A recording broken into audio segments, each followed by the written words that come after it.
Сообраќајна блокада во Скопје.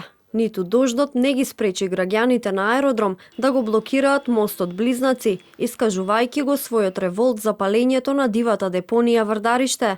Од граѓанската иницијатива Стоп за Вардариште, кои веќе еден месец секојдневно блокираат крстосници низ општината, велат дека доколку надлежните институции не ги прифатат нивните барања за затворање на депонијата, постојан 24-часовен надзор и оградување на критичниот простор ќе продолжат со порадикални блокади. И бараме да се сретнеме со нив. Сакаме да се сретнеме и да преговараме да се реши овој проблем, зашто сме најзагадена општина во Европа, меѓу најзагадените општини во светот и мора ова да се реши некако. Не планираме понатаму вака да живееме. Ако не сакат средба, ќе одиме ние таму, ќе протестираме и ќе бараме средба.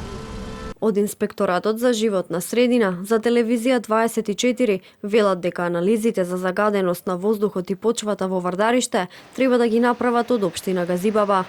Ние не сме правеле анализи за загаденоста на воздухот и почвата во Вардариште. Тоа е надлежност на општината.